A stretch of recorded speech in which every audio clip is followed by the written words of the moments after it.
Justin Harris, thank you for joining me today. You've acquired two companies, candle companies, e-commerce candle companies, Walter and Rosie and Stack. And you have really ambitious goals for those companies. So that's really what we're here to talk about today. But you also are a proponent of the infinite banking concept, or IBC. Right. And I think a lot of our audience may not be super familiar. So I want to make sure we touch on that as well and really understand how that is relevant to people who want to acquire a company. So those are the broad strokes. But let's start quickly at the beginning. Why don't you give our audience a quick background on yourself as it pertains to what led you to ultimately buy these businesses? Yeah, thanks, Will, man. Excited to be here.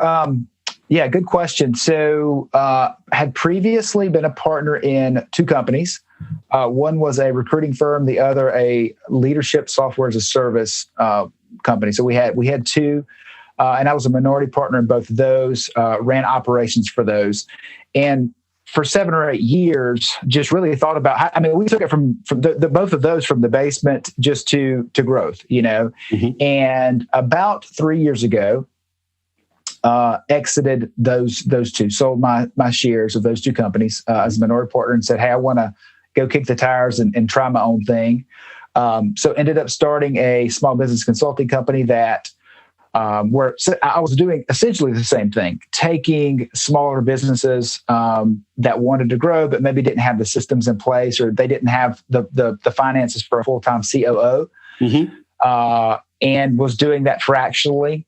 And after a couple of years of that, basically said, well, I want to do that same thing, but with my own portfolio of companies, right? And so that's really when the business buying process started. And that's really what kind of got me on the journey to acquisition.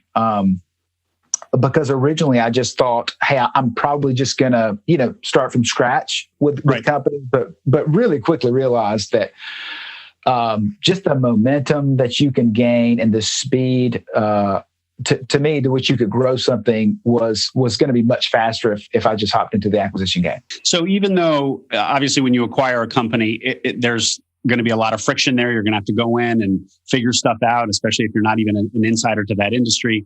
Even with all of that obvious friction, you calculated that it's less than starting in the basement all over again, as you put it. Oh yeah, absolutely. Just when you're stepping into cash flow, even if it's smaller amounts of cash flow, it just makes a big difference. Because to me, whenever, and again, I know we'll get into this and a little bit more, but when I was thinking about what they had already done was identify the avatar and in terms of who the customer is, and had already established that avatar was going to buy the product. So at that point, it's just kind of looking at all the variables around that and going, okay, well, can we grow it?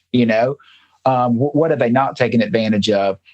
Which was your expertise. Oh, yeah, absolutely. So to me, the fact that they had already created a solid product that people wanted, they already identified a group of people that wanted to buy it.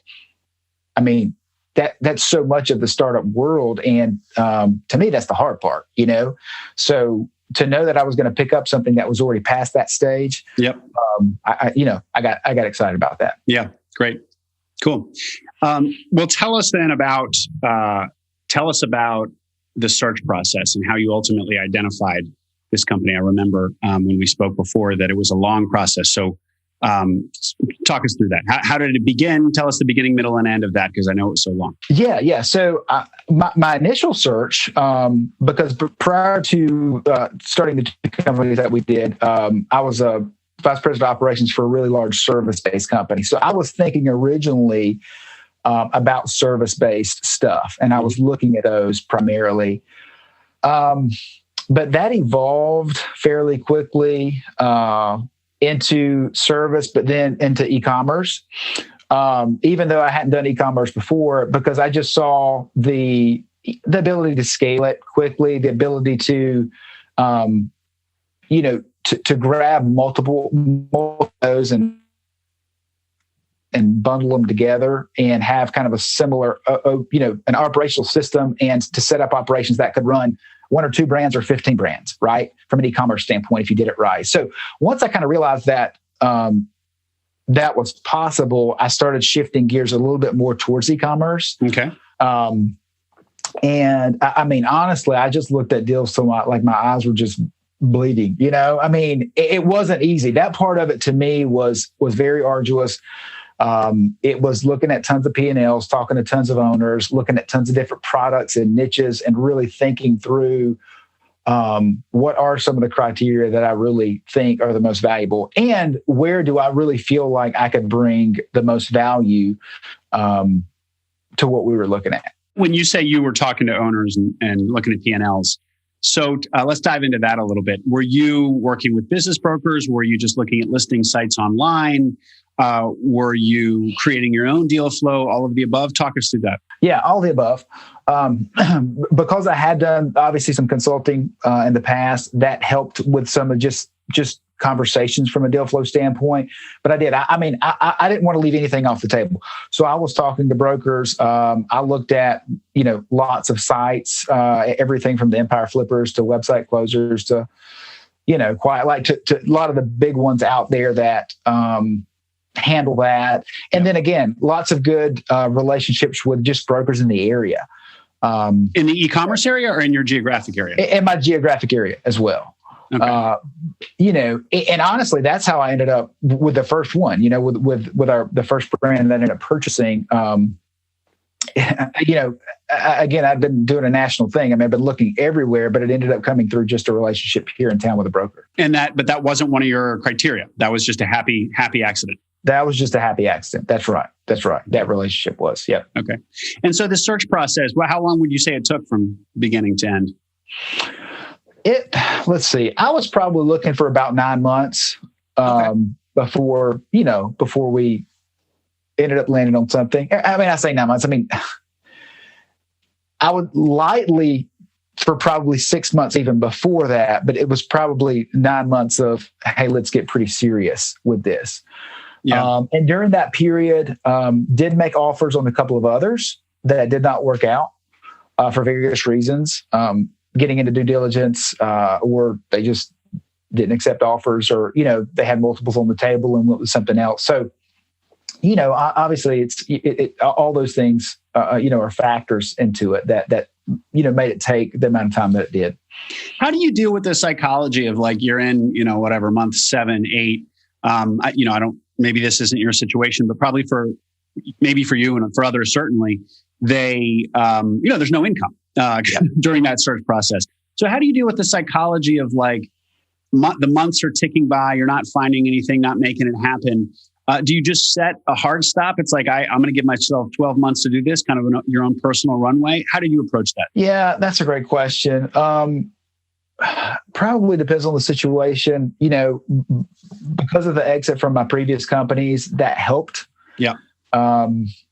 And because I have been doing some consulting, that helped. But what I did do was I did give myself a deadline by the end of 2020. Okay.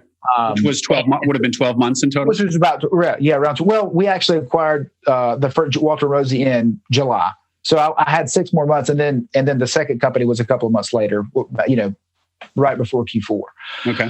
So, but yeah, I basically said, if I can't figure this out by the end of the year, I'm either going to really ramp back up consulting, or I'm just going to go back and, hop in with another company. And so I was like, but I did want to give it a solid year of, let's get after this. Let's see if we can find something that's really going to work. And if not, again, I could have had a little more runway than that, but I just said, at that point, I would have given it the good old college try, right? Yep. That's it. So. And were you using your own money, or did you have partners here? Yeah, both. I ended up with, great question. The first one, partners. Second one was a seller finance scenario, so I did not have to have partners. Although I did just for that one, just to accelerate growth, I did just bring on some partners for it. Okay. All right. Well, I want to get into the details a little bit of each acquisition. So maybe we'll circle back around on that. And just going back to just before we move off the search. So you were going to give yourself about 12 months, but looking at all these different companies, how many deals would you say you looked at? And I don't mean just like, you're looking at a listing online that you disqualify in 30 seconds. I mean, like, to the point where you looked at financials. How many companies did you look at financials for? That's great. I've got Google Drive folders full of those. Let's see. Seriously looking at financials, I don't know. It was 40 or 50. Wow. Getting to that point of more, and obviously the light looking hundreds. But serious looking probably 40 or 50. Yeah. What were your target criteria? You've talked about how you shifted from services focus to an e-commerce focus. Geography wasn't important. I assume you wanted US based, but geography wasn't important, although happily it ended up being in your hometown. But tell us what some of the criteria were. And if you can put numbers behind it, that'd be great as well. Yeah, that's great. I was pretty flexible from a number standpoint. And part of that really depended on where we're going to use, was it going to be SBA eligible? Obviously, if it was, I'm not crazy about obviously working through SBA process. It's just a lot to work with. But, last year they had just the terms were phenomenal, in terms of, that's right. I mean, you couldn't do much better. So I just thought, if they're going to pay for the first 6 months of your loan, if you get an SBA loan, all those types of things. So I just said, I'm going to leverage that if I can, which obviously opened up the price range that I could look at. Mm-hmm. So I was generally looking at, $250,000 deals up to, honestly, $3 or $4 million. Big range. Yeah, it is a big range. But I would put all those in a small business, category. And for me personally, I understand that's the stages of growth in those areas, what type of team it takes to run those, and then to push past that. And so for me, when I'm looking at, especially say 3 million and under, I really get that. Like I really, from a sweet spot standpoint, in terms of understanding what it takes to run one of those and then push it to the next level, I felt super comfortable. Yeah. So for me, that was a little bit of why in that range. I'm trying to think. But, ultimately what we ended up landing on, the SBA didn't like it because they had declined from 18 to 19. So we ended up doing, just a little micro loan from the SBA, but then I got a couple other guys together and we just went in and bought it. So this, for the first candle company acquisition, had declined 2018 to 2019. That's right. Okay. All right. Yeah. And now that scares off the SBA. Why doesn't it scare off you? Well, because there were legitimate reasons. Like I said, because it was a local deal, I got to go sit down with the owners face to face. And basically, Walter and Rosie obviously is the first acquisition, that candle company. The couple who started it, they just love Disney. The wife is a travel agent, and so they just bleed the stuff, and had basically had young kids, and in I think mid 17, ended up having a couple of kids, and so 18 they were still kind of blowing and going, but then coming into 19, they basically just said, "Hey, this is too much." The husband had a full-time job. She's a travel agent. She's like, I just can't give it more time. So we're just going to back off some. We're going to take our foot off the gas a little bit. So for me, I got really excited about that because I thought, well, we can get it for cheaper, but I know at a minimum what it could do, from looking at 18 to 19. And then I just thought, I really want you to go into that. But before you do, let's tell the audience exactly what Walter and Rosie is. Yeah. Elaborate more on. So it's candles, but what's their niche? Yeah. So the niche is we do Disney inspired stuff. Disney inspired stuff. So it's candles, wax melts, room sprays, detergents, air fresheners. Those are the kind of the 5 big things right now. That all sounds kind of fragrance oriented. All fragrance oriented. That's right. And again, all Disney themed. We don't have a licensing agreement with Disney. And so we don't obviously use any trademarks, or we don't, I mean, it's okay to say, something's Disney inspired, but, obviously we're very careful with anything that's trademark related or any of that with Disney. Sure. But she, but the fun part about that is she had already developed over 100 fragrance types that you could, and names and things related to candles that obviously could be any of those products, right? So, when we have a beach club candle that smells like, literally smells like the beach club resort. If you walk into at Disney, I mean, people, they love those smells. They love to remember those types of things. And so you like that candle, you spray the room spray, you put the wax melt on, you wash your clothes in the detergent. It's all going to take you back to that happy spot, right? Yeah. And that's really the heartbeat of the brand. It's, hey, we want to take people back to those memories. We want them to think about the happy things in life and remind them of those experiences that they've had. So obviously, it's a great niche. I mean, there are folks out there that are just, they love Disney to death. We love Disney. Yeah. There are people that love it way more than we do. So were your kids excited that you were buying this Disney theme? Oh, they were so excited. So excited. My son, anytime we do like Marvel inspired stuff, we've got lots of those. He loves that. My girls, so it's fun. It's a lot of fun. That's cool. Yeah. So this business, Walter and Rosie was actually a side hustle for this couple. The guy, the husband had a full-time job and she was a travel agent full-time, I guess. Wow. So, okay. And she was selling, it was e-commerce for her as well, right? That's right. Yeah. Yeah. They originally started on Etsy and had moved over to Shopify. I think maybe Etsy for a year and a half. And then they moved to built a Shopify store in 2016. Okay. So for 4 or 5 years, had been doing that. And again, what they had done really well, really two things. One she had developed some really great products. The names, because she was a travel agent at Disney so much, just inside information around fragrances that are used in different parts of the parks and those types of things. So she had done that, fantastically well. And she had also done a really, really good job from an organic social media standpoint. I mean, right now on Instagram, I think we've got 41,000 followers, for Walter and Rosie. And, 90% of those, she cultivated just through doing a great job of organically on there. So for me, I saw, when I saw those two things, I saw number one, just a fantastic organic presence already on social. Yeah. And I saw a lot of great products.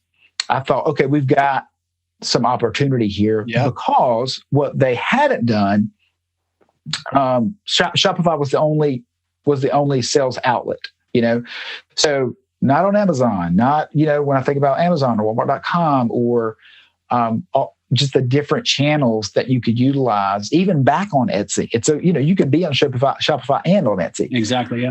Yeah. Those things weren't taken advantage of. And then the second thing is she had never done paid traffic.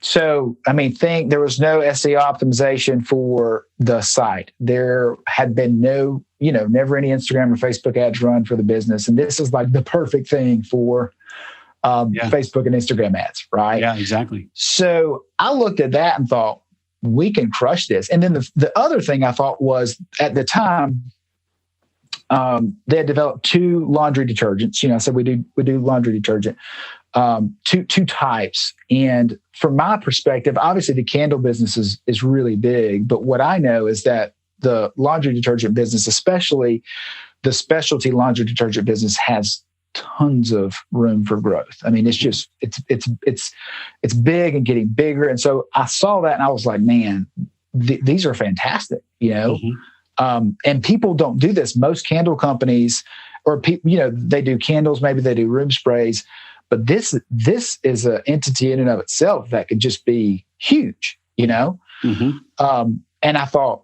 and they'd figured it out.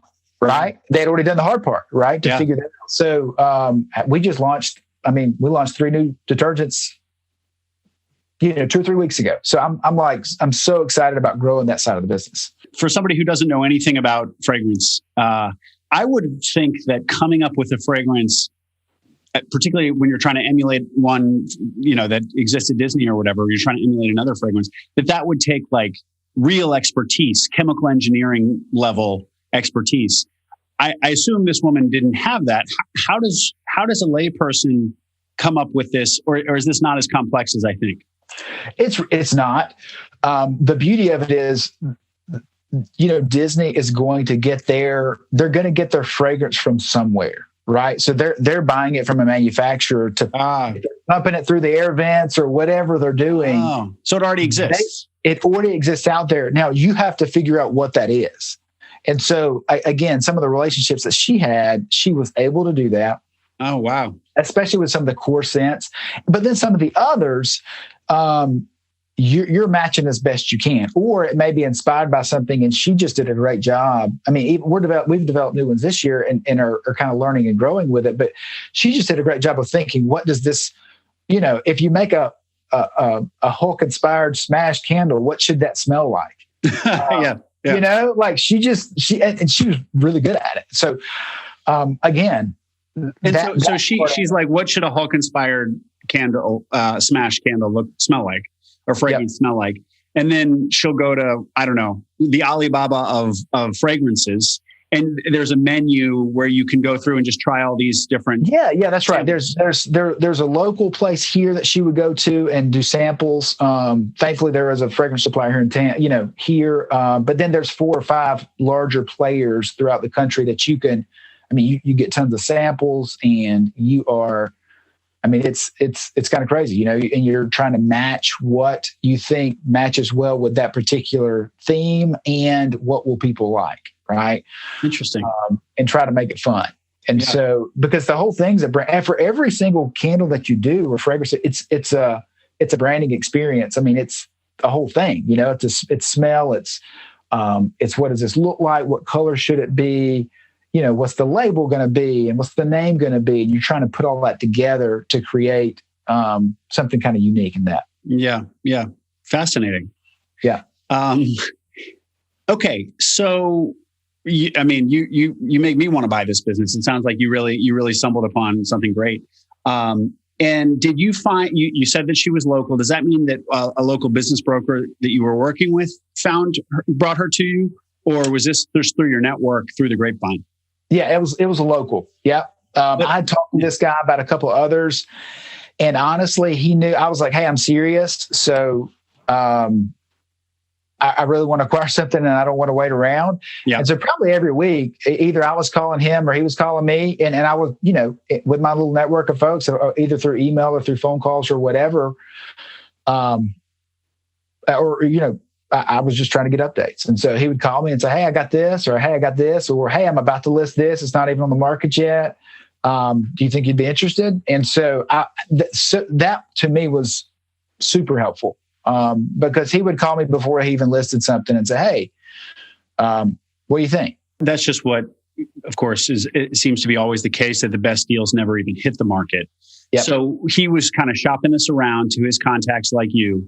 And if he didn't get any bites, he would have put it on an Empire Flippers. Like, my question is, why didn't the Empire Flippers or whichever e-commerce listing site get a hold of her first? And I just answered my own question. Is that basically how it goes? Yeah, that's right.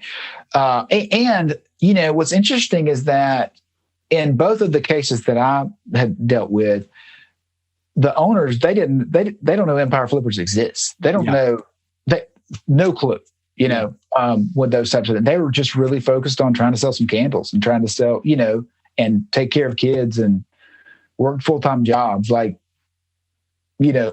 thinking at a little different level about how they would exit or any of that really wasn't on their mind, which is a good thing for me, not to say like, oh, well, they weren't sophisticated sellers in that sense. It was just, they weren't worried about that. They weren't trying to shop it to 10 different places. They had a good relationship with this guy and as a broker, and they're like, well, I guess that's how you do this. You know? Sure. Fascinating. Okay. Can you now tell us some of the deal terms? I mean, if you can tell us revenue she was doing, and then what you bought her for, and financing. Yeah. So 18 did about $280,000 in revenue. And again, if you're talking about, this is purely organic traffic and social traffic. So I thought that was phenomenal. And gave me a lot of upside. But then in 19, again, they backed off tremendously. They were basically only open on the weekends. Even though it was an e-commerce store, they were kind of the store. You could only buy something on weekends, and some months she wasn't even open all the week. So the revenue dropped to maybe in 19 to like maybe $120,000. So they and I think only netted 40-ish off that. 35 or 40 off that. Whereas the year before, it was 80 to 100. So the margins are pretty decent. But again, that's where I was like, this is great. So we ended up getting and having a good conversation with the broker. I understanding what 18 was and what 19 was and why. We blended a little bit of those financials together and ended up settling on $160,000 to buy it. Okay. So it wasn't a large, acquisition, but it was basically 4 times, the 19 number. Yep. And roughly 2 of the 18 numbers. Sure. Yeah. From a STE standpoint. Yep. So nothing crazy there. Yep. And I thought it was pretty reasonable. And they were excited about it. They're like, hey, we understand where we are and what 2019 was, and if you'll kind of work with us on a little bit of an in between, because I was comfortable with 3 to 3.5. Yep. And so I thought, if we blended the 2 years, that was about where we would land there. And I was okay with that. I wasn't going to try to, be a bulldog with that. Sure. And how old was the business? 2018, was that the first year? No. They started on Etsy in 2015. And then 16, 17, 18, like I said, they saw growth. Obviously the kids came into play, and then really back to 19. Yeah. Gotcha. Okay. So it was 160, and then go into a little bit of the. You didn't need SBA for that. This was the one where you took a little bit of a micro loan, but was mostly your own money. That's right. Yeah. Most of our money. I mean, anytime we can leverage, we could have done it all with our own, but anytime we can leverage, some other debt, we will. So we took a $50,000 SBA micro loan. And same thing there. The terms are great. They paid for that for the first 6 months, obviously with the COVID scenario. So that was nice. So that's, 5% of the business the SBA paid for. Yeah. Roughly. Yeah. And then the rest of it, myself and another partner, we ended up doing, we talked about this earlier, just a little bit of IBC for that. So we used our own money and purchased the rest of it. So okay. Now for if you said it netted 40 in 2019, and so I guess 80-ish in 2018, the net. Yeah, that's right. Yep, 80-ish 2018. Yep. So that's basically what you're gonna. I mean, I'm just trying to think. You gotta if you want to reinvest into the business, probably a lot of that net that what Justin is bringing to this is a lot of his ideas and energy, and so he's going to take that cash flow and put it back into the business. How is Justin himself getting paid in the meantime, or is this basically sweat equity for a while? Yeah, we took. I mean, at the end of last year, I think we distributed maybe, I don't know, 15 or 20 grand at the end of 20. But yeah, the rest of it, we just said, hey, we're myself or the other partner in it. Between some of the other things we were doing, we were okay income wise, and so we just said, hey, let's distribute a small part. Everything else, let's just put back in. Yep. So what we were able to do though is we acquired it in July. I think maybe July. I can't remember. July 8th was the closing date of last year. And like I said, in 19 they did 100 right at 120,000. And so we were able to basically double that in the 6 months that we had it. So we said, hey, can we rock this thing and get a couple $100,000 in revenue from July to December, and we were able to do that, which is great. And that's just phenomenal. Kind of, and we just barely got into Amazon, and we weren't even able to do FBA. That was just kind of fulfilled by merchant stuff that we had to do. We just, so it was just through, we grew the email list. We tried to take advantage of it. we started running some social, some paid ads, optimized the website a little bit. It still got a lot of work to do, but we did that. And again, just barely for November, December, got some sales moving on Amazon. So I'm excited about, this year and seeing where we can go. You turned on a little bit of social ads. The last 2 months of those 6, you finally got on Amazon, but not even FBA. You started using the list, her email list. That's right. And then you did a little bit of website optimization, and that essentially doubled what the revenue was on track to otherwise do. Is that what's the math? That's right. That? Yeah. So we did $200,000 in 6 months. Whereas, they'd done, 100, a little over 100, all of 19 the year before. Yeah. So, excellent. but yeah, that's right. So, and you must, with an acquisition like this, where you're just putting all the money back in and not taking any of it out, you're really not looking at this as an investor per se. You really think you can really grow this. Every dollar in is going to be worth it, a lot more, in your view. So talk to me about, we're getting a little bit tight on time. I want to make sure we talk about the second acquisition. So let's do that. And then I want to hear about your vision for, what these two companies now look like in your hands. So tell me about the second acquisition. So the second acquisition, again, just good providence there. The manufacturer, so the guy who's actually helping manufacture our candles. So Walter and Rosie, the first acquisition. That's right. She was working with a local candle manufacturer. That's correct. And so now you have this relationship. So we've got that relationship. We're talking. He says, "Hey, I've got another lady that I'm making candles for that she may want to sell. Would you be interested?" Mm-hmm. And my answer was absolutely. And then he told me what the brand was, and we had 2 of those candles sitting in our living room. Right. So we knew it was a good product. And customers already of this company. Yeah, we were customers already. Yeah. So, the brand is Stack. It's a luxury brand. And so the candles are more expensive. It's a little higher end brand from a product standpoint, but I thought it would be great. And really similar scenario. A few years ago, it was moving and shaking. Her primary avenue was retail. Mm-hmm. You can imagine what's happened to retail in 2020. Yeah, it was just crushed. Not only that, but 2 things. One, she had some health issues, and then 2, just COVID, the whole thing. She basically told the manufacturer, "Hey, will you just kind of run with this right now? Like I can't." From a family and health standpoint, and a couple of other scenarios, she's like, "I really can't mess with this." So he was like, he didn't really want to run with it. He wanted to just make candles for everybody. And so I knew the brand. I knew what a quality product it was. I knew kind of the same thing as it's similar to the other in that she was very limited in the online presence. And so I was like, all those things added up to, let's do it, And so when you say she was selling through retail, she was selling through kind of like local, and you're in Birmingham, Alabama, yeah? That's right. She was selling through sort of gift shops in the local area. Boutique, a lot of boutiques, and really she had moved into the Southeast at kind of at its higher point, maybe 3 or 4 years ago. Was in Mississippi, just the Southeast. She was probably in 30 or 40 stores.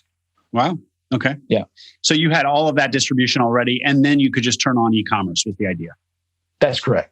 Yeah. That's great. And so tell me some of the numbers of her business and then what the acquisition looked like. Yeah. So she had done real similar to the other one. I mean, actually a little bit more. So 3 or 4 years ago, probably been in the $300,000 range of revenue. So again, not massive, but that's just her kind of hustling, and getting into the retail stores. 300,000 in revenue ish. And what did her margin look like? Pretty similar, 30-ish%, on that. Okay. Which if you're selling those, again, when you're selling those retail, obviously you're wholesaling them to them. Now, if we're selling those on the website, the margin goes up. Yeah. Because these are luxury candles. So I was really excited about that. Yeah. Now, but again, last year she ran into a scenario where the bottom had fallen out because she wasn't doing anything. The retailers weren't buying anything. Yeah. So you're talking like $30,000 or $40,000 in revenue. Is where it went down to. It is what it went down to because nobody was 300 to 30,000. Yeah, that's right. Nobody was buying anything. And again, and that was a combination of people weren't buying plus the health issues, Yeah. So those two things together. Yeah. So I was able to come in and say, hey, I want to do two things. I want to do just a seller finance deal off. So basically she gets 10% of gross revenue for a period of time. And then, and also some other things. She is going to help kind of with some retail stuff. So we've got some other incentives in there from just a pay standpoint. But yeah, I mean, compared to what it was a steal of a deal, to kind of step into some of that. So sure, I'm excited about that. So we obviously didn't have to get any financing for that. I did just bring on, a couple of partners for that. And that's mainly just to say, hey, what do we need to do now to, shove some capital into this thing to get inventory in, we need to get some stuff from overseas in, just from a packaging standpoint, more of that, and really ramp as quickly as we can this year to be ready, kind of for Q3, Q4. Mm-hmm. So I'm excited about that. And so just to drill down a little bit on the deal terms or the main point that you just touched on, seller finance. So you promised her, you're giving her 10% of gross up to, I assume, there's a up until what number? Yeah. So we're good. So there, the seller finance portion is going to go to 20,000. Okay. But then she's also, again, we've got some other things in there that she's going to get to do that are going to be a little bit different in terms of her access to product, and how much of that we're going to give her honestly, as long as we own the brand. But then also some pay incentives around retail distribution, because that was kind of her sweet spot. And she's feeling good again, really excited about getting back into that. So, some of that's variable, so that's going to be there. But what was set in stone was, hey, we're going to give you up to 20,000 for this. And then with these other variable things that, are going to should be fairly valuable to her if things work out. So, Okay, great. Really interesting. Okay. Now we just have about 5 more minutes. You had touched on IBC, and then I took us in another direction. Why don't you tell me how it works now? Infinite banking concept. The infinite banking concept. So the core of it is you initially put your money into a whole life insurance policy. Okay. So that's going to do a couple things. Number one, you're going to earn a small amount of interest on that. Typically, you're looking at 4 to 5%.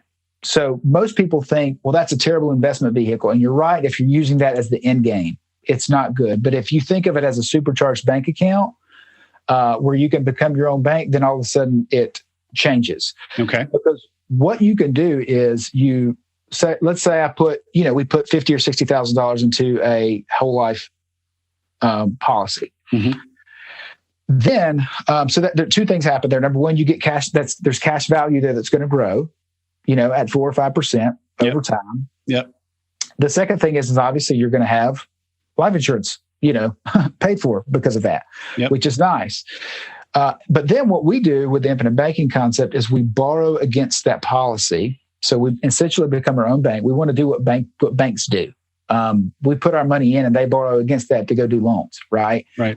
Well, it's the same thing conceptually. We take those dollars, we borrow against those dollars, and now I put that money into another asset. So now I've taken the same dollar and I've leveraged it to do two things, to grow in two places for me. Because the policy isn't going to stop compounding. Because I haven't taken money out of it, I've borrowed against it. Okay. So if let's say you put 60 in, how much can you borrow? And can you then borrow 120? No, if you put 60 in, you could borrow 60 out, right? Okay. You can borrow up to whatever the cash value is. Although again, so much of that depends on how long it's been in there. Okay. How long? So there's big incentive. I mean, I've started policies on my kids because I want them when they're 50 or 30 or 20 or 25 or whatever to be able to do the same thing, not just to buy, hopefully businesses one day, but to buy their own cars, to buy their own. I want them to be their own bank, to do all those things.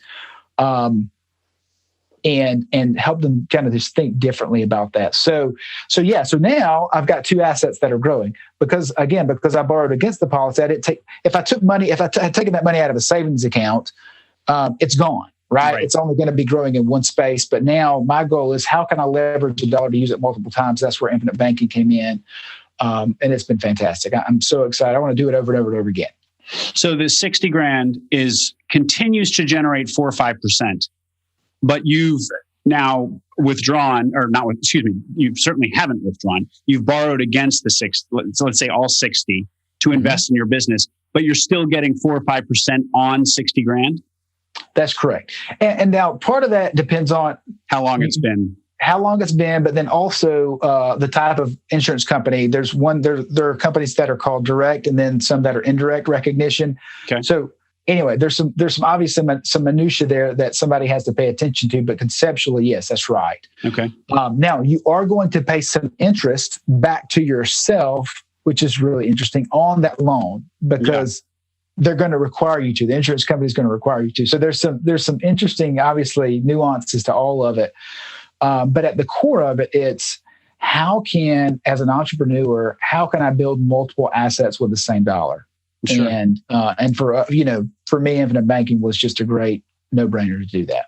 And it gave me a lot more control by having money in an asset like that, in a vehicle like that.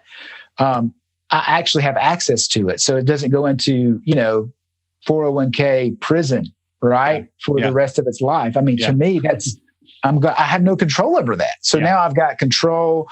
I can pick the path that I want, that I feel like is going to be the best use of that. And again, leverage it in multiple ways. Okay. Well, I have a lot more questions on that. It is counterintuitive. So maybe we'll have a separate conversation at some point about IBC. But I want to close with your ambitions for these two businesses, for Stack Handle and for Walter and Rosie. What do you see? What do you see doing with them revenue wise in the next, let's say, 3 to 5 years? Yeah, great question. So the goal was to at least make them 10x their worth in 3 years. So, for Walter and Rosie, that means we would take it from 160,000. We bought it for 160. So would it be worth 1.6 million in 3 years? I think we can do that. I mean, this year we should probably do.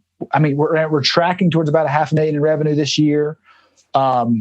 And guys, there's so many other things we need to do from a product standpoint. I mean, there's just so much we need to do that can continue to grow that. Yeah. Stack 10x would be. We can't do that. I mean, I would love for it to be in the $1 to $1.5 million worth range within 3 years as well, 3 or 4 years as well. So, yeah, if we do that, I would be ecstatic. And like I said, I think this year, the goal this year by the end of the year would be for Walter and Rosie to be on $1 million run rate. Mm-hmm. Right. So ultimately we'll probably land at about $500,000 in revenue to be on $1 million run rate. And the goal for Stack by the end of the year is to be on a $300,000 run rate, to kind of get it back to where it was. And hopefully Walter and Rosie, because we got it earlier, it had a lot more momentum. I think we can get it moving faster. If we can get it back to where it was. And then obviously I hope in 22, I think we could double that revenue pretty easily, take it from, 300 to that $500,000 to $600,000 range. Phenomenal. That's phenomenal. So just to distill this, you acquire one business for, what was the Walter and Rosie acquisition? 160,000 for the 160, and then 120 for, just 20 for Stack. So that's 180. But you didn't have to put it all up front. And then you think you can get these businesses to 10x their revenue in 3 years for $180,000 initial investment, just crudely. Yes. It's pretty, and pretty confident with that. and you're coming into these businesses with product market fit, with the manufacturer in place. with social presence, with all of this stuff that, all that really hard work, just getting, starting from absolute scratch. So the businesses already have momentum and customers, and you're just kind of adding fuel in your own expertise. It's really, really powerful. That's right. Cool. Well, I want to leave it there, Justin. I thank you for your time. Thanks for being transparent about the numbers. I could have kept going. I had a lot of follow-up questions. As I said, IBC, but also other stuff. So maybe we'll have you back on again. But for now, thanks very much for coming on. All right. Thank you, Will. Have a great day. You too.